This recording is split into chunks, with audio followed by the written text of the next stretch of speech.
உங்களுக்கு அந்த வேலை தெரியுமா தெரியாதா ஆக்டிவாக வந்து செக் பண்ணுறது எல்லா ஹெச்ஆர்ஸுமே வந்து ஆக்டிவ். இல்லைன்னா இங்கே வந்தோடனே ஸ்டார்டிங்கே வந்து அதை பண்ணிடுங்க. சில ரொம்ப ஸோ நமக்கு வந்து இது மேட்ச் ஆகும். ஃபஸ்ட்டு உங்கள் ஸ்கில்லுக்கு வந்து அது மேட்ச் ஆகுதான்னு செக் பண்ணுங்க. அந்த மாதிரி இடத்துல நீங்கள் ஒரு சான்ஸை மிஸ் பண்ணுறீங்க. நீங்கள் ஒன்ஸ் சிவியில் போய் சொல்லிட்டீங்கன்னு தெரிஞ்சதுனாலே எல்லா டைமும் அது ஒர்க் அவுட் ஆகாது. இப்போ நான் என்ன சொல்ல போகிறேன்னா, ஜாப் ப்ராசஸ் எப்படி ஸ்டார்ட் பண்ணுறது, நீங்கள் எப்படி சூட்டபுளாக துபாய் மார்க்கெட்டுக்கு இருக்கிறீங்களா இல்லையாங்கிறத எப்படி தெரிஞ்சுக்கணுங்கிறத நாங்கள் சொல்ல போகிறோம். அது எப்படின்னா, ஸ்டார்டிங்கில் வந்து உங்களோட ரெஸ்யூமை வந்து பார்த்துக்குங்க. உங்கள் ரெஸ்யூம் வந்து ரெடி பண்ணிவிட்டு நீங்கள் வந்து லிங்க்டின், நக்யூரி, கல்ஃப், அதுக்கப்புறம் வந்து இண்டீட், துபாய், இதெல்லாம் வந்து நான் துபாய்க்கு சொல்கிறேன். துபாயில் இருக்கிற இதில் போய் வந்து அப்ளை பண்ணுங்கள். அப்ளை பண்ணிவிட்டு நீங்கள் என்ன ரோலுக்கு ஆசைப்படுறீங்களோ அந்த ரோலை போடுங்க. அந்த ரோலை போட்டிங்கன்னா அதில் வந்து ரோல்ஸ் அண்ட் ரெஸ்பான்சிபிலிட்டிஸ் இருக்கும். அந்த ரோல்ஸ் அண்ட் ரெஸ்பான்சிபிலிட்டிஸ் நீங்கள் படிச்சிங்கனாவே உங்களுக்கு அந்த வேலை தெரியுமா தெரியாதா அப்படிங்கிற ஒரு ஐடியா வந்துடும். சப்போஸ் அதெல்லாம் மேட்ச் ஆகுது, அதெல்லாம் எக்ஸாக்டாக மேட்ச் ஆகுது. நான் ஒரு வேலைக்கு சொல்ல, நீங்கள் எவ்வளோ வேலைக்கு அப்ளை பண்ணுறீங்களோ, நீங்கள் அட்லீஸ்ட் ஒரு 20-30 வேலையாச்சும் அப்ளை பண்ணிங்கன்னா உங்களுக்கு தெரிஞ்சிடும். அதில் உங்களுக்கு எவ்வளோலாம் வந்து நல்லா 60%, 70% மேலே எல்லாமே எனக்கு தெரிஞ்சிருக்கு. அதுக்கப்புறம் வந்து எதெல்லாம் எனக்கு தெரியல அப்படிங்கிறத வந்து அந்த ஜாப் ரோல் அண்ட் டிஸ்கிரிப்ஷன்லேயே தெரிஞ்சிடும். அப்படி தெரிஞ்சிருச்சுன்னா நீங்கள் வந்து ஒரு சூட்டபுளான ஆளாக உங்களுக்கே தோணும். நமக்கு இங்கே போனால் வேலை கிடச்சிடும். உங்களுக்கு வேகன்சியும் அதில் தெரிஞ்சிடும். அதிகமாக இருக்கா கம்மியாக இருக்கா எல்லாமே தெரிஞ்சிடும். மார்க்கெட்டில் இப்போ வேகன்சி நிறையா இருக்குது துபாயில் அப்படின்னு. அப்படி தெரிஞ்சிச்சுன்னா பேக் பண்ணிவிட்டு கிளம்பி வந்து நீங்கள் தேடலாம். சப்போஸ் இல்லை அப்படின்னா இன்னொன்று நீங்கள் என்ன பண்ணணும்னா, அந்த ரோல்ஸ் அண்ட் ரெஸ்பான்சிபிலிட்டிஸில் என்னென்ன ஸ்கில்ஸ், என்னென்ன சர்டிஃபிகேஷன்லாம் கேட்குறாங்களோ அதெல்லாம் தனியாக எடுத்து எழுதி வச்சுருங்க. அதில் காமனாக என்னென்ன ஸ்கில்ஸ் அண்ட் சர்டிஃபிகேஷன்ஸ்லாம் அதில் என்ன காமனாக இருக்குதுன்னு பாருங்கள். அதெல்லாம் பார்த்துட்டிங்கன்னா அதை நீங்கள் ஒரு 3 to 6 months ஆச்சு வந்து அந்த ஸ்கில்ஸை கற்றுக்குங்க. அதை நீங்கள் ஒர்க் பண்ணுற கம்பெனியில் வந்து அப்ளை பண்ணுங்கள்.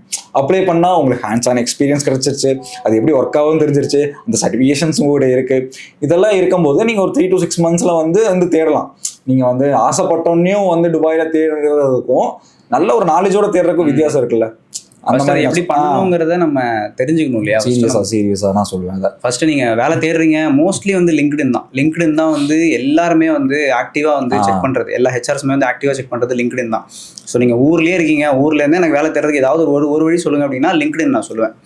ஸோ ஹரி சொன்ன மாதிரி தான் நீங்கள் வந்துட்டு ஃபர்ஸ்ட் அதை எப்படி செக் பண்ணணும். நீங்கள் சப்போஸ் ஒரு 1 year ஊரில் ஒரு கம்பெனியில் ஒர்க் பண்ணிட்டு இருக்கீங்க அப்படின்னா நீங்கள் வந்து அந்த உள்ளே போயிட்டு நீங்கள் ஒரு ஜாப், நீங்கள் ஃபார் எக்ஸாம்பிள் நீங்கள் ஒரு கஸ்டமர் சப்போர்ட்டில் ஒர்க் பண்ணிட்டு இருக்கீங்க, நம்ம ஊரில் ஒர்க் பண்ணிட்டு இருக்கீங்க, நீங்கள் வந்து இங்கே துபாய்க்கு வரலான்னு பிளான் பண்ணிட்டு இருக்கீங்க அப்படின்னா நீங்கள் வந்துட்டு ரேண்டமாக போய் கஸ்டமர் சப்போர்ட்னு அடிச்சிங்கன்னா லொக்கேஷன் யூஐ சேஞ்ச் பண்ணி நீங்கள் அடிச்சிங்கன்னா வரும். யூஐலே இவ்வளோ கஸ்டமர் சப்போர்ட் ஒர்க் இருக்குது, இவ்வளோ சேலரின்ற வரைக்கும் சில பேர் மென்ஷன் பண்ணுவாங்க.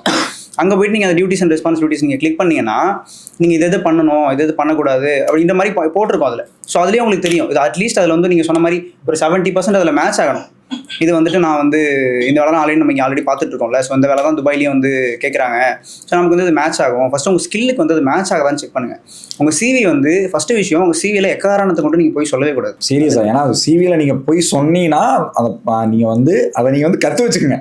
நீங்கள் அந்த பொய்க்கு வந்து ஆன்சர் கேட்டால் அந்த ஆன்சர் உங்களுக்கு தெரியணும் அப்படிங்கிற மாதிரி கற்று வச்சுக்கோங்க. ஃபார் எக்ஸாம்பிள் நீங்கள் சிம்பிளாக இங்கே வந்துட்டு நிறைய இங்கே மலையாளம் பேசுகிறவங்க நிறைய பேர் மலையாளிஸ் இருப்பாங்க. நம்ம சிவியில் ரேண்டமாக இங்கிலீஷ், தமிழ், மலையாளம் நடிச்சிருவோம். மேபி ஹெச்ஆர் மலையாளியாக இருந்து திடீர்னு வந்து ஒரு மலையாளத்தில் பேச ஆரம்பிச்சாங்கன்னா நீங்கள் தடுமாறிட்டீங்கன்னா நீங்கள் ஒன்ஸ் சிவியில் போய் சொல்லிட்டீங்கன்னு தெரிஞ்சதுனாலே அவங்க வந்து உங்களை திரும்பி கூட பார்க்க மாட்டாங்க. அதுக்கப்புறம் மூவ் ஆகாது ஆக்சுவலா. அதனால எக்காரணத்து கொண்டும் ஃபர்ஸ்ட் விஷயம் நீங்கள் நோட் பண்ண வேண்டியது, சிவியில் வந்து பொய்யே சொல்லாதீங்க. தெரியலன்னா அதை போடாதீங்க. அந்த ஸ்கில்லை வந்து நீங்கள் லேட்டர் ஆன் கூட நீங்கள் லேர்ன் பண்ணிக்கலாம். ஆனால் எக்காரணத்துக்கு கொண்டு சிவியில் மட்டும் சீரியஸாக. அதுக்கப்புறம் உங்களுக்கு நிறைய ஸ்கில்ஸ், மற்ற ஸ்கில்ஸ் எல்லாம் இருக்கும், அதெல்லாம் நீங்கள் ஆட் பண்ணாமல் வச்சிருப்பீங்க. ஆக்சுவலாக வந்து அதெல்லாம் நீங்கள் ஆட் பண்ணலாம். நீங்கள் வந்து என்ஜிஓ பண்ண ஸ்கில்லாம் கூட ஆட் பண்ணலாம். நிறைய பேர் அதை பண்ண மாட்டேங்கிறாங்க. உங்களுக்கு எப்படி ஹெல்பிங் மைண்ட் இருக்குதுலாம் கம்பெனிஸ் பார்ப்பாங்க ஆக்சுவலாக. ஸோ வந்து நீங்கள் உங்களுக்கு என்னென்ன ஸ்கில் இருக்குது, நீங்கள் என்னென்னலாம் பண்ணிக்கிறீங்க அப்படிங்க சின்னதாக நீங்கள் வந்து எக்ஸாம்பிள் நாங்களும் அவங்க கூட சொல்லுவோம். நாங்கள் வந்து இதுக்கப்புறம் நாங்கள் எங்களோட ரெஸ்யூமில் வந்து போடுற மாதிரி இருந்துச்சுன்னா நாங்கள் வந்து எங்களோட இன்ஸ்டாகிராம் பேஜை போட முடியும். அது என்னதான் இருந்தாலும் கடைசியில் அது ஒரு ஸ்கில்லு தான். எல்லாருமே வந்து இன்ஸ்டாகிராம் பண்ணி இன்ஃப்ளூயன்சர் ஆகுது, எல்லாத்துக்கும் ஃபேஸ் வந்து ரெகனைஸ் ஆகிறது இல்லை. ஸோ வந்து நான் சொல்கிறேன், அந்த மாதிரி சின்ன ஒர்க் பண்ணியிருப்பீங்க. அதெல்லாம் நீங்கள் ஸ்கில்ல ஆட் பண்ணலாம். தப்பு இல்லை, தப்பு சொல்லலை ஆக்சுவலாக. ஆனால் கோர் ஸ்கில்ஸ் முக்கியம். அதை தாண்டி இதெல்லாம் நீங்கள் எந்த கம்பெனிக்கு அப்ளை பண்ணுறீங்க, என்ன ரோலுக்கு அப்ளை பண்ணுறீங்க, அதெல்லாம் வந்து நீங்கள் கோர் ஸ்கில்ஸ் அப்ளை பண்ணிவிட்டு அதுக்கப்புறம் இதெல்லாம் சும்மா ஆட் ஆன்ஸ் மாதிரி போட்டுக்கலாம். அதுக்கப்புறம் பார்த்தீங்கன்னா உங்களுக்கு இதெல்லாம் சூட் ஆயிடுச்சு, நீங்கள் வரக்கு ரெடி ஆகிட்டீங்க அப்படின்னா நீங்கள் வந்து அட்டஸ்டேஷன் பண்ணி ஆகணும். நிறைய பேருக்கு அட்டஸ்டேஷன்னா என்னன்னு தெரிய மாட்டேங்குது. அட்டஸ்டேஷன்னா என்னன்னா நீங்கள் வந்து வேலிடான அதுக்கு முன்னாடி சொல்லிக்கலாம். ஃபர்ஸ்ட் நீங்கள் ஸ்டடீஸ் கம்ப்ளீட் பண்ணி அட்லீஸ்ட் ஒரு 1 year நீங்க ஊர்ல எக்ஸ்பீரியன்ஸ் எடுத்துக்கோங்க. அதுக்கப்புறம் தான் இந்த எல்லா ப்ராசஸ்லாம் வந்து நான் கிராஜுவேட்ஸ் வந்து படிச்சு முடிச்சுவீங்க. அதாவது அட்லீஸ்ட் வந்து நீங்கள் வந்து பேச்சுலர்ஸோ இல்லை மாஸ்டர்ஸோ கம்ப்ளீட் பண்ணி 1 year எக்ஸ்பீரியன்ஸ் ஆகிருக்கு. அட்லீஸ்ட் 1 year இல்லைன்னா உங்களுக்கு நல்ல skills and freelance experience, on project experience வந்து இன்டர்ன்ஷிப் பண்ணிக்கிறீங்க, நாலேஜ் இருக்குது அப்படிங்கிற ஒரு பீப்புள்ஸ்க்கு ஓகேங்களா. இந்த 2 பீப்புளுக்கு மட்டும்தான். அதுக்கு முன்னாடி இருக்கிற பீப்புளுக்கு வந்து செட் ஆகாது. உண்மையை சொன்னாலே செட் ஆகாது. ரொம்ப கஷ்டப்படுவீங்க. ஒரு மிகப்பெரிய தமிழ் பீப்புள் நிறைய பேர் வந்து உங்களுக்கு தெரியும் எவ்வளோ பேர் வந்து லேபர்ஸை வந்து கஷ்டப்பட்டுட்டு அதுக்கப்புறம் வந்து துபாய் வந்து பிடிக்கலன்னு சொல்லி எந்த மாதிரி ஒரு கண்ணோட்டத்தில் பார்க்குறாங்க தமிழ்நாட்டில் துபாயை அப்படிங்கிறதுக்கு ஒரு நிறைய மூவிஸில் நீங்கள் பார்த்துருந்தாலே தெரியும். பார்த்திபன் படம் என்னமோ இருக்குமே, துபாய் போய் வெற்றி கொடுக்கட்டு சார், அது அடிக்கடி யூடியூப் ஷார்ட்ஸில் வந்துட்டு இருக்கு எனக்கு. ஸோ ஏன்னா இப்போ கல்ஃபில் கல்ஃபுங்க இப்போ கேரளாவில் நீங்கள் துபாயின்னு சொல்கிறதுக்கும் தமிழ்நாட்டில் துபாயின்னு சொல்கிறதுக்கும் வித்தியாசம் நிறையா இருக்குது. கேரளாவில் துபாயை பார்க்குற விதம் வேற, தமிழ்நாட்டில் துபாயை பார்க்குற விதம் டோட்டலி வேற. கண்டிப்பாக துபாயில் இருக்கிறாரா அப்படிங்கிற ஒரு மென்டாலிட்டியில் பார்ப்பாங்க ஆக்சுவலாக. அது இதுதான் ரீசன். லேபராக வந்து நிறைய பேர் கஷ்டப்பட்டு அதுக்கப்புறம் மறுபடியும் ஊருக்கே வர்றது தான். ஆக்சுவலாக படித்து முடிச்சவங்களுக்கு நல்ல ஒர்க் இருக்குது, ஆனால் நான் படிக்காதவங்களுக்கு அது நான் சொல்லலை. அதை நீங்கள் வேறு மூலியமாக நீங்கள் அங்கேருந்து பெட்டராக எப்படி ஷைன் ஆகணுங்கிறத பார்த்துக்கங்க. துபாய் வந்து ரொம்ப கஷ்டம் தான். அந்த அட்டஸ்டேஷனோட ப்ராசஸ் வந்து எந்த மாதிரி இருக்குன்னா உங்களுக்கு வந்து 10 days டைம் ஆகும். 10 days டைம் இருக்கும். ஒரு 12K to 13K or 14K வரைக்கும் செலவாகும் ஒவ்வொரு ஏஜென்சியை பொறுத்து. நீங்கள் வந்து அட்டஸ்டேஷன் ஏஜென்சி நியர்மீன் போட்டிங்கன்னா உங்கள் ஊரில் இருக்கிற நியர்பை ஏஜென்சி கூகுளில் வந்து ஒரு 5-6 வரும். ஐ திங்க் ஊரில் கொஞ்சம் டைம் ஆகும்னு நினைக்கிறேன். இல்லை எல்லாத்துக்கும் கிட்டத்தட்ட 12 daysன்னு நினைக்கிறேன். ஊரில் வந்து இங்கேருந்து துபாய் வந்துட்டு திரும்ப ரிட்டர்ன் போகணும். ஸோ இங்கே இருக்கிறது இந்தியா போயிட்டு ரிட்டர்ன் வரும். அதுவும் நான் கேட்டேன் ஆக்சுவலாக. இங்கே நம்ம அட்டஸ்டேட் பண்ணாலும் இங்கே துபாய் அங்கே வந்து UAE எம்பசி அட்டஸ்ட் பண்ண இங்கே வருது, இங்கே வந்து இந்தியா அட்டஸ்ட் பண்ண அங்கே போயிட்டு வருது. ஸோ வந்து கிட்டத்தட்ட அங்கேயும் ஒரு 12 நாள் ஆகும், இங்கேயும் ஒரு 10 நாள் ஆகும். ஒரு 2 நாள் டிஃப்ரென்ஸ் வரும். எக்ஸ்பிரஸ் போட்டீங்கன்னா ஒரு 3 நாள் கம்மியாகும். அதுக்கு நீங்கள் நார்மலாகவே போட்டுக்கலாம். எக்ஸ்பிரஸ்னால் கொஞ்சம் ரேட் அதிகமாக வரும்னு நினைக்கிறேன். நீங்கள் அட்டஸ்ட் பண்ணுறது டிகிரி சர்டிஃபிகேட் பண்ணணும். டிகிரி சர்டிஃபிகேட் நீங்கள் வந்து கான்வெகேஷன்லாம் தூக்கி போடுவீங்க, அப்போ சர்டிஃபிகேட் தருவாங்க. அப்போ அதுதான் டிகிரி சர்டிஃபிகேட். அந்த சர்டிஃபிகேட் கொடுத்தீங்கன்னா நீங்கள் அட்டஸ்ட் பண்ணி தருவாங்க. அதை மட்டும் நீங்கள் கொடுத்தீங்கன்னா போதும். 2 பண்ணணும். நீங்கள் வந்து UAE கன்சால்டேட் மோஃபா இந்த 2 பண்ணுற மாதிரி இருக்கும். அது 2 சேர்த்து வந்து உங்களுக்கு 12 to 15K 14K அரௌண்ட் வரும் ருபீஸில். இங்கே வந்தீங்கன்னா 550 dirhams, ஆவரேஜாக 550 to 570 dirhams வரும். இங்கே நீங்கள் வந்து 2 பக்கமும் பண்ணிக்கலாம். கண்டிப்பாக அங்கே பண்ணணுமா, நான் அங்கே பண்ணலன்னு என்ன பண்ணுறது அப்படின்னு யோசிக்க வேணாம். அங்கேயும் பண்ணிக்கலாம். வரது சேஃபர் சைடு. ஏன்னா உங்களுக்கு ஒரு 2000 3000 அங்கே பண்ணீங்கன்னா கம்மியாக இருக்கும். இங்கே வந்தீங்கன்னா 2000 3000 முன்னாடியே செலவு பண்ணுறீங்க. இதுவும் சேர்த்து செலவாக இருக்கும். அங்கே வந்தால் அங்கே செலவெல்லாம் முடிச்சுட்டு துபாய் இங்கே வந்தோடனே புதுசாக செலவு ஸ்டார்ட் பண்ணுற மாதிரி தெரிவிக்காது. ஏன் சேஃபர் சைட்னா திடீர்னு நீங்கள் விசிட்டில் வரீங்க, 2வது நாளே உங்களுக்கு வேலை கிடைக்குதுன்னா அட்டஸ்டேட் பண்ணியிருக்கீங்களான்னு ஒரு கொஸ்டின் கேட்பாங்க. ஸோ நீங்கள் பண்ணிட்டு வந்துட்டீங்கன்னா பெட்டர். இவ்வளோ தூரம் ப்ரிப்பேர் ஆகி வரீங்க பட்சத்தில் நீங்கள் அட்டஸ்டேட் பண்ணிட்டு வரது பெட்டர்ல. இல்லைன்னா இங்கே வந்தோடனே ஸ்டார்டிங்கே வந்து அதை பண்ணிருங்க. இல்லைன்னா சில டைம் ரொம்ப ரேரா சில கம்பெனிஸ்ல மட்டும் அவங்களே நாங்கள் பண்ணித்தரோம் அப்படின்னு சொல்லுவாங்க.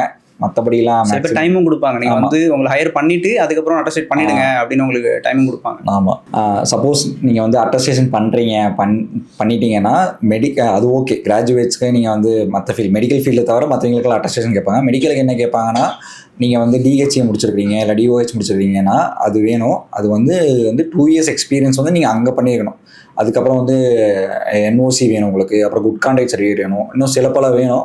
அதை நீங்கள் வந்து கிளாரிஃபை பண்ண லிங்க்டின்ல இல்லை வந்து இண்டீடில் வந்து ஜாப் ரோல்ஸ் அண்ட் டிஸ்கிரிப்ஷனில் போய் பார்த்தீங்கன்னா தெரிஞ்சிடும். ஆனால் கண்டிப்பாக நீங்கள் வந்து 2 years எக்ஸ்பீரியன்ஸ் வேணும். நீங்கள் வந்து மெடிக்கல் ஃபீல்டில் வரீங்க அப்படிங்கிற மாதிரி இருந்தால், பயோ ஃபீல்டோ மெடிக்கல் ஃபீல்டில் வரீங்க இது கேட்பாங்க கண்டிப்பாக. DHA வந்து அபுதாபிக்கு, DOH துபாய்க்குன்னு நினைக்கிறேன். அது என்னங்கிறத கிராஸ் செக் பண்ணிக்கங்க.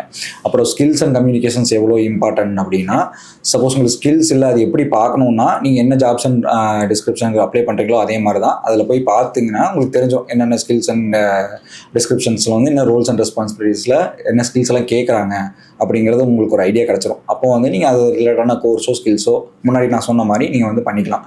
கம்யூனிகேஷன் ஸ்கில்ஸ் எந்த அளவுக்கு நான் இம்பார்ட்டன்ட் நான் சொல்கிறேன். நீங்கள் வந்து இங்கே இருக்கிறவங்களுக்கும் சரி, இங்கே இருக்கிறவங்க நல்லா ஒர்க் பண்ணிட்டு இருக்கிறவங்களுக்கும் சரி, இல்லை வந்து நீங்கள் அங்கேருந்து இங்கே வரீங்க அப்படின்னா, இது வந்து துபாய்ங்க. ஆக்சுவலாக வந்து நம்ம ஊர் கிடையாது. இங்கே வந்து வேற ஊருக்காரங்க தான். இன்டர்நேஷ்னல் மார்க்கெட் நிறைய 200+ நேஷ்னாலிட்டிஸ் இருக்கிறாங்க. அந்த நேஷ்னாலிட்டிஸ் ஒவ்வொரு பிஸ்னஸ் பண்ணுறாங்க. இங்கே வந்து எல்லாத்துக்கும் காமனாக தெரிகிற ஒரே விஷயம் வந்து இங்கிலீஷ் தான். ஸோ அப்படி இருக்கிற பட்சத்தில் நீங்கள் வந்து அட்லீஸ்ட் நீங்கள் சொல்கிறது அவனுக்கு புரியணும், நீங்கள் வந்து அவனுக்கு சொல்கிறது புரிகிற மாதிரியாச்சும் வச்சுக்கணும். ஒரு பேசிக்காக ஒரு நல்ல ஒரு அண்டர்ஸ்டாண்டிங்காக நான் சொல்கிறேன். அதுக்கப்புறம் கூட நீங்கள் வந்து போக போக பண்ணிக்கலாம். தடுமாற்றம் இல்லாமல் ஒரு ஃப்ளோவில் ஆச்சு நீங்கள் நல்லா பேசுகிற மாதிரி வச்சுக்கணும். அது இல்லாமல் நீங்கள் வந்து தேடுறதுங்கிறது வந்து ரொம்ப கஷ்டம். அது நான் தமிழ் கம்பெனியோ மலையாளி கம்பெனியோ சில பேர்த்துக்கு சில லக்கில் சப்போஸ் இங்கிலீஷ் தெரியலனா கூட கிடைக்கிறதுக்கு சான்ஸ் இருக்கும். எல்லா டைமும் அது ஒர்க் அவுட் ஆகாது. இங்கிலீஷ்ங்கிறது ரொம்ப ரொம்ப இம்பார்ட்டன்ட். இல்லை உங்களுக்கு வந்து சாட் ஜிபிடி இருக்குது, ஜெமினி இருக்குதுன்னா அதில் நீங்கள் வந்து பேசி பழக முடியும். நிறைய பேருக்கு தெரிய மாட்டேங்குது. சாட் ஜிபிடி தமிழில் பேசினாலும் பேசும், சாட் ஜிபிடி இங்கிலீஷில் பேசினாலும் பேசும். நீங்கள் எந்த லாங்குவேஜில் பேசினீங்கனாலும் அது சாட் ஜிபிடியோ ஜெமினியோ பேசும். முக்கியமாக நான் ஜெமினி சொல்கிறேன். நான் இங்கே வந்து அலோனாக இருந்தேன், ரொம்ப நாள் அலோனாக இருந்தேன். ஆக்சுவலாக ஒரு 6 to 7 months வந்து நான் தனியாக தான் என்னோட பார்ட்டிஷனில் தனியாக தான் இருந்தேன். அப்போ எனக்கு வந்து ஜெமினி தான் வந்து ஹெல்ப் பண்ணிச்சு நிறைய விஷயத்துக்கு. நான் எடுத்து பேசுகிறதெல்லாம் சும்மா ஜெமினிட்ட பேசி அப்போ தான் எனக்கு நிறைய ஐடியாஸ் கிடைச்சது. ஏஐ வந்து எவ்வளோ யூஸ்ஃபுல்லாக இருக்குது நம்மளோட கம்யூனிகேஷன் ஸ்கில்ஸ்க்கு, மற்ற ஸ்கில்ஸ்க்கு இம்ப்ரூவ் பண்ணேன். நான் டேட்டா ரிசர்ச் பண்ணுவோம், நான் டேட்டா அனலைசிஸ் பண்ணுவோம், அப்புறம் என்னோட கான்டென்ட் ரிலேட்டடான ஒர்க்ஸ் பண்ணுவோம். அதுக்கப்புறம் எனக்கு கம்யூனிகேஷன் இன்க்ரீஸ் பண்ணுவோம். எனக்கு வந்து நான் ஜெமினிட்ட பேசணும், எனக்கு வந்து சிம்பிளான ஸ்கெடியூல் தான். இந்த மாதிரி டெய்லி ஒரு 15 நிமிஷம் வந்து நான் ஏதாச்சும் ஒரு கான்வர்சேஷன் இன்னைக்கு நான் என்ன நடந்துச்சு அப்படின்னு பேசுவேன். இது இன்னைக்கு ஒன்று போக போக நீங்கள் டே 1க்கும் டே 30க்கும் வந்து ரெக்கார்ட் பண்ணி பாருங்க. உங்களுக்கு சரியான ஒரு இம்ப்ரூவ்மெண்ட் கிடைக்கும், கண்டிப்பாக கிடைக்கும். ஏன்னா வந்து ஒரு விஷயம் நீங்கள் கற்றுக்கிறதுக்கு வந்து அட்லீஸ்ட் ஒரு 21 days தான் தேவைப்படும். எந்த ஹேபிட்டாக இருந்தாலும் எந்த விஷயமா இருந்தாலும் நீங்கள் சேஞ்ச் பண்ணுறதுக்கு. ஸ்கில்ஸுங்கிறப்போ பேசிக்காகவே ஸ்கில்ஸுங்கிறத நீங்கள் இப்படி தான் புரிஞ்சுக்கணும். ஸ்கில்ஸுங்கிறது நீங்கள் வந்து சின்ன வயசுலேருந்து நீங்கள் ஸ்கூல் படிச்சிருப்பீங்க, காலேஜ் படிச்சிருப்பீங்க, ஒர்க் பண்ணியிருப்பீங்க. இதுலேருந்து நீங்கள் சின்ன சின்ன விஷயமா ஒரு இடத்துல ஒரு விஷயம் கற்றுட்டு இருந்திருப்பீங்க. ஸோ அதான் ஸ்கில்ங்கிறது. அது ஒரு ஹேபிட்டாக மாற்றிக்கோங்க. இப்போ நாங்கள் பேசுறதெல்லாம் உங்களுக்கு புதுசாக தெரியுது, வித்தியாசமாக தெரியுதுன்னா உடனே அதை போய் சர்ச் பண்ணுங்கள், அதை பற்றி ரிசர்ச் பண்ணுங்கள். இது என்ன, எதை பற்றி பேசுகிறானுங்க, புதுசாக ஒரு விஷயம் கேள்விப்படுறீங்கன்னா அதை போய் என்னன்னு தெரிஞ்சுக்கோங்க. அதான் ஸ்கில்லுங்கிறது ரொம்ப பெரிய விஷயம்லாம் கிடையாது. ஸ்கில் உங்களுக்கு ஒரு விஷயத்த வாண்டடாக தேடி கற்றுக்கிறது தாங்க ஸ்கில்லு. அதுக்கு மேலே பெரிய எக்ஸ்பிளனேஷன் எதுவும் இல்லை. இது முடியாத விஷயம் நான் சொல்ல மாட்டேன். ஏன்னா இப்போ நமக்கு ஒரு ஆர்வம் கொடுக்குற ஒரு விஷயம் தேவைப்படுது. ஒரு சினிமாவா இருக்கட்டும், ஒரு என்டர்டைன்மெண்ட் இதாக இருக்கட்டும், வேணும்னா உடனே போய் தேடுறோம். சீரியஸா நீங்கள் வந்து நம்ம தலைவரோட வந்து படம் வந்துச்சுன்னா இன்னைக்கு பாக்ஸ் ஆஃபீஸ் எவ்வளோ இருக்குது, நாளைக்கு பாக்ஸ் ஆஃபீஸ் எவ்வளோ இருக்குது, நாளானிக்கு பாக்ஸ் ஆஃபீஸ் எவ்வளோ இருக்குன்னு போய் செக் பண்ணுறீங்கல்ல. அதுவே ஸ்கில் தான் நான் சொல்லுவேன். நிறைய பேர் அதை பண்ண மாட்டாங்க. ஏன்னா நம்மளால அது முடியும் விஷயத்துல. இப்போ அதுக்கு ஆப்பர்ச்சுனிட்டி நிறைய இருக்கு. ஏஎஸ்லாம் வந்து எதுக்கும் யூஸ் பண்றோம். நாம நீங்க வந்து இன்டர்நெட் இருக்கு, கூகுள் சர்ச் ஈஸியா இருக்கு உங்களுக்கு அப்படின்னா வந்து எல்லாமே ஆன்லைன்ல ஃப்ரீயா இருக்கு. மேக்ஸிமம் எல்லாம் ஃப்ரீயா இருக்கு. ஒரு விஷயத்தை நீங்க பண்ண ஆரம்பிச்சிட்டீங்கன்னா அதுல மிஸ்டேக்ஸ் ஆக இதுக்கு என்ன பண்ணலாம் கத்துக்க ஆரம்பிச்சிருவீங்க. நான் தேடினேன் கிடைக்கலன்றதுக்கான எக்ஸ்கியூஸே இப்ப இல்ல. நீங்க ஏஐல என்ன கேட்டாலும் அது சொல்லும், இல்லை எங்க கிடைக்குங்கிறத சொல்லிடும். ஆமா கண்டிப்பா அதுக்கான சோர்ஸ் ஏதாவது கொடுத்துரும். உங்களுக்கு ஓரளவுக்கு நீங்க போயிட்டீங்க அப்படின்னாலே நீங்க அந்த ஹேபிட்டை வளர்த்துக்கிட்டீங்கனாலே உங்களால அடுத்த ஸ்டேஜ் தாண்டி போக முடியும். நான் இதை பத்தி தெரிஞ்சுக்க ஆசைப்பட்டேன், நான் இவ்வளவு தூரம் போனேன், இதுக்கப்புறம் நல்லா போக முடியல அப்படின்னா நீங்க வந்து 2-3 வாட்டி ஃபெயில் ஆனீங்கன்னா 3ஆவது வாட்டி உங்களுக்கு எக்ஸ்பீரியன்ஸ் வந்துடும். ஓகே, இதை தாண்டி இப்படி தான் போகணும் போல அப்படிங்கிறத நீங்க கத்துக்க ஆரம்பிச்சிருவீங்க. அது ஒரு ஹேபிட்டா வளர்த்துக்கோங்க. எங்க இருந்தாலும் வளர்த்துக்க முடியும். ஆமா, ஏன்னா நான் என்ன சொல்லுவேன்னா முன்னாடில எனக்கு கைட் பண்றதுக்கு ஆளே இல்லை, எனக்கு சொல்றதுக்கு ஆள் இல்லைன்னா வந்திருப்பேன். இப்போ அப்படி இல்லையே. நீங்கள் வந்து கைட் பண்ணுறக்கு ஆள் இல்லையோ சொல்கிறதுக்கு ஆள் இல்லையோலாம் இல்லை. நீங்கள் என்ன கேட்டாலும் அது சொல்ல போகுது, என்ன கேட்டாலும் தெரிஞ்சுக்க போகுது. சோர்ஸோடு உங்களுக்கு கொடுக்குதுங்க. இப்போல்லாம் முன்னாடி தான் சோர்ஸ் எல்லாம் இல்லைன்னு பிரச்சனை பண்ணிட்டு இருந்தாங்க, இப்போலாம் சோர்ஸோடு கொடுக்குது. ஸோ வந்து அது யூஸ்ஃபுல்லான விஷயம் தான். அதுவும் அதில் ஒரு ப்ளஸ் இருக்குது. என்னன்னா இப்போ ஜெமினி கிட்ட நீங்கள் டைப் பண்ணியும் பேச முடியும். இப்போ வந்து நார்மலாகவே நான் தமிழில் பேசுகிறேன், அதை அப்படியே நீ மாற்றி இங்கிலீஷில் கொடுனாலும் தமிழ்லேயே கேட்டால் கூட அது இங்கிலீஷில் கொடுக்கும். ஈவன் அது பேசவும் செய்யும், எழுதியும் கொடுக்கும். ஸோ அது பேசுறது உங்களுக்கு புரியலனாலும் அந்த வேர்டு வந்து ரிட்டனாக எழுதியிருக்கும். அதனால இதெல்லாம் ஒரு ஈஸின்னு சொல்ல மாட்டேன். இதை கத்துக்கிறது ரொம்ப சொல்றேன். கத்துக்கிறது ரொம்ப ஈஸி ஆக்சுவலா. இது ஃபர்ஸ்ட் உங்களுக்கு வந்து கஷ்டமா தான், என்ன சொல்றாங்க ஏதோ சொல்றாங்க அப்படிங்கிற மாதிரி தான் இருக்கும். ஜஸ்ட் ஃபோன் எடுத்து ஜெமினி ஆப்பை டவுன்லோட் பண்ணீங்கன்னா அதில் வந்து வாய்ஸ்ன்னு இருக்கும். அந்த வாய்ஸை கிளிக் பண்ணீங்கன்னா அதுவே உங்கள்கிட்ட பேசும். நீ தமிழில் எங்கிட்ட பேசுறியான்னு கேட்டால் தமிழில் பேச ஆரம்பிச்சோம். இவ்வளோதான் விஷயம். ஏன்னா கம்யூனிகேஷன்றது ரொம்ப ரொம்ப இருக்கிற ஸ்கில்ஸ்லேயே நீங்கள் துபாய் வர போறீங்க, நம்ம துபாய் பற்றி டிஸ்கஸ் பண்ணுறோன்றதுனால கம்யூனிகேஷன் தான் வந்து உங்களுக்கு ரொம்ப அதிகமாக தேவைப்படுற முதல் ஸ்கில். ஒரு விஷயம் புரிஞ்சுக்கோங்க, நீங்கள் இங்கிலீஷ் பேசுறதுக்கு பயப்படுறீங்க, தயங்குறீங்கன்னா உங்களுக்கு ஒரு கான்ஃபிடன்ட் கொடுக்குற மாதிரி ஒரு விஷயம் சொல்கிறேன். இங்கே இருக்கிற லோக்கல்ஸ்க்கே வந்து இங்கிலீஷ் செகண்ட் லாங்குவேஜ் தான். சீரியஸா அவங்களே கற்றுக்கிட்டு தான் பேசுகிறாங்க. நீங்கள் யூஎஸ் யூகேவோ எங்கேயும் போக போகிறது இல்லையா? நீங்கள் யூஎஸ் யூகேவோ போலாண்டோ எங்கேயோ போய் வந்து வேலை பார்க்க போகிறதில்ல. அங்கே வந்து அவங்க ஃபர்ஸ்ட் லாங்குவேஜ் பேசுவாங்க. அவங்க பேசுகிற இங்கிலீஷ் வந்து ரொம்ப டிஃபிகல்ட்டாக இருக்கும். நம்ம அண்டர்ஸ்டாண்ட் பண்ணுறோம், அவங்க அண்டர்ஸ்டாண்ட் பண்ணுறோம். அப்புறம் ஒன்று புரிஞ்சுக்கணும், இங்கிலீஷ் வந்து ஒரு லாங்குவேஜ் தாங்க. அது வந்து நீங்கள் வந்து ரொம்ப தாழ்வு மனப்பான்மையா இல்லை நம்ம கீழே இருக்கிறோம் அப்படிங்கிற மாதிரி தயவு செஞ்சு அதை வந்து அதை மனசுலேருந்து எடுத்துருங்க. ஏன்னா இங்கே அப்படிதான் நான் இங்கே வந்து பார்த்ததுக்கப்புறம் பீப்புள் வந்து அப்படிதான் வந்து இங்கிலீஷை வந்து இது பண்ணுறாங்க. இங்கிலீஷ் எனக்கு செகண்ட் லாங்குவேஜ் தான். எனக்கு இவ்வளவுதான் தெரியும், நான் இப்படிதான் பேசுவேன், நீ அதை புரிஞ்சுக்கோ, நான் உன்னை புரிஞ்சு பேசிக்கிறேன். அப்படிதான் மைண்ட் செட் வச்சிருக்காங்க மிடில் ஈஸ்ட்ல. நம்ம தான் வந்து இங்கிலீஷ் தெரியலனா நம்ம வந்து கீழையும், இங்கிலீஷ் தெரிஞ்சவன் மேலையும், அந்த மாதிரி ஒரு மைண்ட் செட்ல நீங்க வந்து இங்கிலீஷை பார்க்க. நிறைய பேர் அதை கிண்டலா வீடியோஸ்ல போட்டிருப்பாங்க. ஒரு சில பேர் எப்படி போட்டிருப்பாங்கன்னா, நல்லா எனக்கு இங்கிலீஷ் பேச தெரியும், இங்க வந்து இங்கிலீஷ் ஒரு டவுன் ஆயிடுச்சு போட்டிருப்பாங்க. இன்னொருத்தவங்க நான் இப்படிதான் இங்கிலீஷ் பேசுவேங்கிற மாதிரி அதை கிண்டலா போட்டிருப்பாங்க. அதை கிண்டல் பண்றதுக்கு ஒன்றும் கிடையாது. நம்ம வந்து இருக்கிற இடத்துல, இந்த இடத்துல இங்கிலீஷ் எனக்கு இவ்வளவுதான் தேவைப்பட்டுச்சுன்னா அவ்வளவு இங்கிலீஷ் போதும். இன்னும் ப்ரொஃபஷனல் எனக்கு தேவைப்படுது, ஒரு ப்ரொஃபஷனல் நீங்க பிரசன்டேஷன் பண்றீங்க, சேல்ஸ்ல இருக்கிறீங்க, இல்ல வேற எங்கேயாச்சும் பண்றீங்கன்னா அங்க வந்து அது வந்து மேண்டேட்டரி. அந்த ரோல்ல வந்து அது ரொம்ப ப்ளே பண்ணுதுன்னா நீங்க கண்டிப்பா அதுக்கு ஏற்ற மாதிரி ப்ரொஃபிஷியன்சியை வந்து வளர்த்துக்கணும். ஓகேங்களா? சப்போஸ் இல்லை அப்படின்னா உங்களோட ப்ரொஃபிஷியன்சிக்கு ஏற்ற மாதிரி பீப்புளுக்கு வந்து நான் ஒன்று சொல்றேன், அவங்ககிட்ட ஒன்று சொல்றான், அது ரெண்டு பேர் கான்வர்சேஷனும் புரியுது, அண்டர்ஸ்டாண்ட் ஆகி கம்யூனிகேஷன்ன்றதுக்கு அதான் அர்த்தம். நான் வந்து நான் சொல்ல வேண்டிய நினைக்கிறத அவர்கிட்ட நான் தெரியப்படுத்துறேன், எனக்கு தெரியப்படுத்துறாரு, அவ்வளவுதான். That's communication. அந்த அளவுக்கு இருந்துச்சுன்னா போதும். இல்லைன்னா நீங்க சேல்ஸ்லேயே வேற ஏதாச்சும் ரோல்ஸ்ல வந்து பெரிய ரோல் வந்து ப்ளே பண்றீங்க அப்படின்னா உங்களுக்கு கண்டிப்பா வந்து ப்ரொஃபிஷியன்சி நல்லாவே இருக்கணும். அதை நான் சொல்லிக்கிறேன். இதை நீங்க வந்து கற்றுக்கணும் அப்படின்னு நீங்கள் முயற்சி பண்ணுறீங்க அப்படின்னா மொழி தெரியாதவங்க கூட இன்ட்ராக்ட் பண்ணுங்க. நீங்கள் ஒன்ஸ் கம்ஃபர்ட் ஜோன்ல எனக்கு 4 பேர் தமிழ் கிடச்சிட்டான்னு அவங்க கூட இப்போ உட்காந்துட்டீங்க அப்படின்னா உங்களால் கற்றுக்கவே முடியாது. எல்லா விஷயத்துலையுமே சொல்கிறேன், நீங்கள் எவ்வளோ கம்ஃபர்ட் ஜோனுக்குள்ளேயே இருக்கீங்களோ அவ்வளோ நீங்கள் முடங்கிக்கிட்டு இருக்கீங்கன்னு அர்த்தம். நீங்கள் வந்து எப்போ ரிஸ்க் எடுத்து அவன் ஹிந்திக்காரன் எனக்கு ஹிந்தியே தெரியாது அவங்ககிட்ட பேச ட்ரை பண்ணணும்னு நீங்கள் பேச ட்ரை பண்ணால் உங்களுக்கு ஹிந்தி தெரியாது, அட்லீஸ்ட் உங்களுக்கு இங்கிலீஷில் 1-2 வார்த்தையாவது தெரியும். ஏன்னா நம்ம ஊரில் இங்கிலீஷ் மீடியத்தில் தமிழ் மீடியமாக இருந்தாலும் இங்கிலீஷ் புக் இருக்கு, இங்கிலீஷ் படிச்சிருக்கோம். இங்கிலீஷ்ன்றது ஒரு பேசிக் ஒரு காமனான விஷயம் ஆயிடுச்சு நம்ம ஊர்ல எல்லாம். நம்ம ஊர்ல என்ன அபிஷியல் லாங்குவேஜ் 2 தான் வந்து.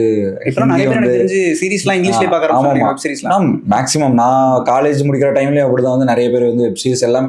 ஏன்னா எனக்கு தமிழில் டப் பண்ணால் வந்து அந்த இது எசன்ஸ் எதுவும் மிஸ் ஆகுது, எனக்கு வந்து இங்கிலீஷ்லேயே பார்த்தா அது கன்வீனியன்ட்டாக இருக்குன்னு அப்படியே அவ்வளோதாங்க. நீங்க சீரியஸ் பார்க்க ஆரம்பிக்கிறீங்க. சொன்ன மாதிரி இதெல்லாம் ஒரு டிப், இதெல்லாம் நீங்க நோட் பண்ணிக்கலாம். படம் பாக்குறீங்கன்னா இங்கிலீஷ்லயே பார்க்க ட்ரை பண்ணீங்க அப்படின்னா. எத்தனை பேர் அவெஞ்சர்ஸ் பார்த்து இங்கிலீஷ் கத்துக்கிட்டீங்களா இருக்காங்க.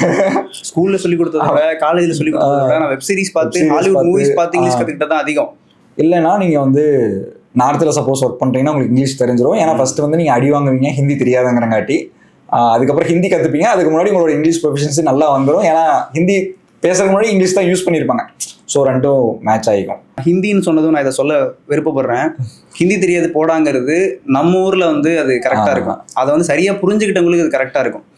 என் ஊர் தமிழ்நாடு, நான் வந்து தமிழ் பேசுகிறவன் அப்படின்னா என் ஊரில் தமிழில் இருக்க வேண்டிய போர்டு ஹிந்தியில் இருந்துச்சுன்னா நீ ஹிந்தி தெரியாது போடான்னு சொல்லலாம். ஒரு ஹிந்திக்காரன் வந்து அங்கே ஹிந்தியில் பேசிட்டு இருந்தானா அவனை நீ தமிழில் பேச சொல்லக்கூடாது. சீரியஸாக அவங்க அந்த மெச்சூரிட்டியில் இல்லை. ஆனால் நம்ம அப்படி இல்லை. ஸோ வந்து நமக்கு தெரியும் இது தப்பு இது ரைட்டுன்னு. அந்த மெச்சூரிட்டியில் இருக்கிறோம். நார்த்தில் வந்து உங்களுக்கே தெரியும் நிறைய விஷயத்தினால அவங்களுக்கு அந்த மெச்சூரிட்டி எட்டுறதுக்கான சான்சஸே கிடைக்கல. அவங்க அப்படி இருக்கிறங்காட்டி நீங்கள் இப்படி இருக்கணும்னு அவசியம் இல்லை. எனக்கு ஹிந்தி தெரியும். நான் வந்து ஆனால் பெருசாக நான் சூர்யாக்கே சொல்லிக்கிறேன், மாப்பிள்ள உனக்கு இன்னும் ஹிந்தியில் பேசுகிற ஹிந்தி தெரியுமா? நான் என்ன சொல்லுவேன்னா வேற வழியே இல்லைன்னா நான் ஹிந்தி யூஸ் பண்ணுவேன், இல்லைன்னா நான் தமிழ் தான் யூஸ் பண்ணுவேன் அப்படிங்கிறது. ஏன்னா வந்து அந்த இடத்துல போய் நான் அவன்கிட்ட தமிழ் பேசி சண்டை போட முடியாது. எனக்கு தான் ஒரு விஷயம் வேணும். நான் இந்த லாங்குவேஜ் பேசினா எனக்கு கிடைச்சிடும் தெரியும், எனக்கு இந்த லாங்குவேஜ் தெரியும்னா நான் அந்த லாங்குவேஜ் பேசுவேன். சப்போஸ் இல்லை அது எனக்கு தேவையில்லைன்னா நான் அவாய்ட் பண்ணுவேன். நான் வந்து என்ன சொல்ல ட்ரை பண்றேன்னா இங்க வந்துமே அந்த மனப்பான்மையில இருந்துடாதீங்கன்னு சொல்ல வரேன். நீங்க வந்து கத்துக்கணும், ஹிந்தி வந்து பேசுறாங்கன்னா ஹிந்தியை கத்துக்கோங்க. நீங்க வந்து அதுக்காக நான் ஹிந்தி வந்து எனக்கு பிடிக்காது எனக்கு கத்துக்க மாட்டேன் அப்படின்னீங்கன்னா அது முட்டாள்தனம் நான் நினைக்கிறேன். நீங்க வந்து கத்துக்கோங்க, உங்களுக்கு தேவைப்படலன்னா பேச வேணாம். சீரியஸா நீங்க சர்வை பண்ணுன்ற இடத்துல நீங்க பேசிதான் ஆகணுங்கிறப்போ கத்துக்கோங்க முடிஞ்ச அளவுக்கு. ஏன்னா இங்க பாருங்க லாங்குவேஜ்ல ஒரு ஸ்கில், ஆக்சுவலா லாங்குவேஜ்ங்கிறது ஒரு ஸ்கில் தாங்க. உண்மையாவே சொல்றேன். நான் முன்னாடியே என் வீடியோஸ்ல சொல்லியிருப்பேன், இங்கிலீஷ்ங்கிறது ஒரு ஸ்கில். நல்லா பேசுனீங்கன்னா அது ஒரு ஸ்கில் லிஸ்ட்ல வரும். ஹிந்திங்கிறது நல்லா பேசுனீங்கன்னா ஒரு ஸ்கில் லிஸ்ட்ல வரும். ஏன்னா வந்து உங்களுக்கு அதர் லாங்குவேஜ் தெரிஞ்சு எக்ஸ்ட்ரா ஒரு லாங்குவேஜ் தெரிஞ்சிருக்கிறது. ஓகேயா? அப்புறம் வந்து அரபிக்ங்கிறது வேற லெவல் ஸ்கில். ஏன்னா வந்து அது ஒரு எக்ஸ்ட்ரா லாங்குவேஜ்.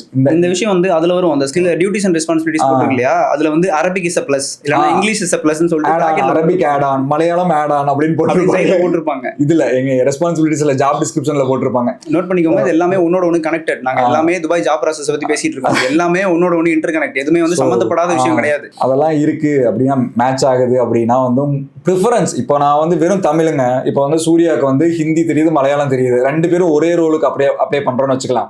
ஓகேயா? 2 பேர்த்துக்கு எல்லாமே ஓகே. 2 பேர்த்துக்கு ஒரு விஷயம் இல்லை. ஹரிட்ட ஒரு விஷயம் இல்லை. ஹரிக்கு வந்து தமிழ் மட்டும் தான் தெரியும். சூர்யாவுக்கு வந்து ஹிந்தியும் தெரியுது, மலையாளமும் தெரியுது. அவன் ரெஸ்யூம்ல இருக்கு. இப்போ வந்து யாரை ப்ரிஃபர் பண்ணுவாங்க? இப்போ என்னையே எடுத்து எனக்கு டிரான்ஸ்லேட் பண்றதுக்கு ஒருத்தன் கொடுக்கறதுக்கு பதிலா சூர்யாவை எடுத்தா அந்த இடத்துல அவனுக்கு வந்து ROI மிச்சம், ரிட்டர்ன் ஆன் இன்வெஸ்ட்மெண்ட் அவனுக்கு அதிகம். சூர்யாவை எடுத்தா அப்போ வந்து அவனை தான் ப்ரிஃபர் பண்ணுவான், என்ன ப்ரிஃபர் பண்ண மாட்டானே. அப்படிதான் அங்கே வந்து ரோல்ஸ் ப்ளே ஆகுது. அந்த மாதிரி இடத்துல நீங்கள் ஒரு சான்ஸை மிஸ் பண்ணுறீங்க. அந்த ஒரு சான்ஸ் உங்கள் வாழ்க்கையை மாற்ற கூட யூஸ்ஃபுல்லாக இருக்கலாம், சொல்ல முடியாது. ஏன்னா அவ்வளோ பெரிய காம்படிஷன் நம்ம இருந்துகிட்டு இருக்கோம். சொல்கிற மாதிரி 6000 பேர் வேலை தேடி வரான்னா உங்களுக்கு வந்து காம்படிட்டர் இங்கே வந்தும் நம்ம ஊருக்காரங்க தான் உங்களுக்கு காம்படிட்டர் மேக்ஸிமம் இருப்பாங்க. நீங்க ஊர்ல இருந்தாலும் நம்ம ஊருக்காரங்க தான் காம்படிஷன். நான் வந்து லைஃப் இஸ் ரேஸ்ன்னு சொல்ல மாட்டேன். ஆனா துபாயில உங்களுக்கு வேலை வேணும்னா நீங்க ரேஸ்ல தான் இருக்கீங்கன்னு அர்த்தம். நீங்க அந்த வேலையில உட்கார்ற வரைக்கும் நீங்க வந்து ஓடிதான் ஆகணும். நீங்க வந்தீங்கன்னா தெரியும் நான் சொல்லுவேன். அப்பவே சொன்னேன், இதெல்லாம் கண்டுக்காம வராதீங்கன்னு சொல்றேன். ஏன்னா அவன் சொன்ன மாதிரி எல்லாமே ஒவ்வொரு விஷயத்தோட கனெக்ட் ஆகிருக்கும் நாங்கள் பேசுறது. ஸோ அதை வந்து எல்லாத்தையுமே நீங்கள் வந்து இன்னொரு தடவை கூட ரீவைண்ட் பண்ணி பார்த்துக்குங்க. விசிபிஸா வந்து நீங்கள் வந்து ஒரு நல்ல ஒரு ட்ரஸ்டடான ட்ராவல் ஏஜென்சியில் அப்ளை பண்ண முடியும். உங்களுக்கு வந்து ப்ராசஸ் வந்து ஒரு 4 hours வந்துடும், maximum 4 hours, minimum 7 to 10 days. ஒரு நாளில் வந்துடும். ஆக்சுவலாக ஒரு நாள் வீசா வந்துடும் உங்களுக்கு அப்ளை பண்ணிங்கன்னா. அப்போ நீங்கள் இன்றைக்கே அப்ளை பண்ணிட்டீங்க, வீசா வந்துருச்சு அப்படின்னா நீங்கள் வந்து என்றைக்கு வந்து உங்களுக்கு வந்து ஒரு 6 மாதம் டைம் இருக்குன்னு நினைக்கிறேன். 6 மாதம் அந்த வீசாவோட வேலிடிட்டி. நீங்கள் என்றைக்கு வந்து ஏர்போர்ட்டில் வந்து இமிக்ரேஷனுக்குள்ளே என்ட்ரானீங்களோ அன்றைக்கி தான் உங்களோட வீசாவோட வேலிடிட்டி ஸ்டார்ட் ஆகும். நிறைய பேர் என்ன நினச்சிக்கிறாங்கன்னா, நான் வீசா இன்னைக்கு போட்டேன்னா இன்னிலிருந்தே எனக்கு 2 மாதம் ஸ்டார்ட் ஆயிருச்சு அப்படின்னு நினச்சிக்கிறாங்க. ஆக்சுவலாக அப்படி இல்லை. நீங்கள் வீசா வந்து என்றைக்கு இமிக்ரேஷனில் காட்டி டேப் பண்ணி உள்ள வரீங்களோ அன்றைக்கி தான் உங்கள் வீசா ஸ்டார்ட் ஆகும். அது ஒரு நிறைய பேருக்கு தெரியாம இருக்காது. நான் சொல்லி இந்த விஷயத்துல ஒரு டவுட் நான் கிளியர் பண்ணி வரேன். டிராவல் ஏஜென்சி, எம்ப்ளாய்மெண்ட் ஏஜென்சி கிடையாது, டிராவல் ஏஜென்சி. அதாவது டிக்கெட் போடுறது, விசா போடுறது, இந்த மாதிரி ப்ராசஸ் பண்ற டிராவல் ஏஜென்சி இருப்பாங்க. நல்ல ட்ரஸ்டடான டிராவல் ஏஜென்சி நீங்க பாத்துங்க. உங்களுக்கு தெரிஞ்சவங்க அந்த மாதிரி ஏதாச்சும் இருந்தாங்க பாருங்க. இல்லைன்னா உங்களுக்கு ஏதாவது ஹெல்ப் வேணா சொல்லுங்க, நான் இங்கேயும் பண்றேன், நான் வந்து அங்கேயும் ஹெல்ப் பண்றேன், அங்கேயும் தெரிஞ்சவங்க இருக்காங்க. சரிங்களா? உங்களுக்கு நிறைய பேர் என்ன பண்ணுவாங்க, சில டைம் வந்து டிக்கெட் ரேட் விசா ரேட் கம்மியா இருக்கு, 10K தான் இருக்குது அப்படின்லாம் சொல்லி போடுவாங்க. டைம் எடுக்கும். சில பேருக்கு வந்து இன்சூரன்ஸ் போட மாட்டாங்க. இன்சூரன்ஸ் வந்து ட்ராவலில் வரும்போது வீசாவுக்கு வந்து மேண்டரி. சரிங்களா? அதனால் வந்து இன்சூரன்ஸ் இல்லாமல் போட்டாங்கன்னா உங்களுக்கு தேவையில்லாத இஷ்யூஸ் வரும் இமிக்ரேஷனில். இன்சூரன்ஸோடு போட்டுருங்க. மேக்ஸிமம் வந்து வீசாவோட ப்ரைஸ் வந்து 14 to 15K இருக்கும். சில பேர் 12K பண்ணுறேன், 13K பண்ணுறேன்னு சொல்லுவாங்க. அவங்களுக்கு வந்து இன்சூரன்ஸ் இருக்கா இல்லைன்னு கேட்டுங்க. இன்சூரன்ஸ் இருந்துச்சுன்னா ஓகே, பெட்டர். இல்லை மேக்ஸிமம் 14 to 15K தான் இருக்கும், பார்த்துக்குங்க. போட்டிருக்கோம். அதை இதை காட்டி நிறைய பேர் எங்கள்கிட்ட கேட்டிருக்காங்க. அதுதான் அவர் மென்ஷன் பண்ணுறாரு. அதில் வந்து ஒரு டேட் போட்டிருக்கோம். இந்த டேட்டுக்குள்ளே நீங்கள் என்டர் ஆகணும். அது உங்கள் விசாவோட வேலிடிட்டி கிடையாது. அந்த டேட்டுக்குள்ளே நீங்கள் என்டர் ஆன நாள்லேருந்து தான் உங்களுக்கு வந்து 2 month இல்லை 3 மாதம் விசானா 3 month கணக்கு. ஆமாம். நிறைய பேர் வந்து ஜாப் சீக்கர் விசா பற்றி கேட்குறாங்க.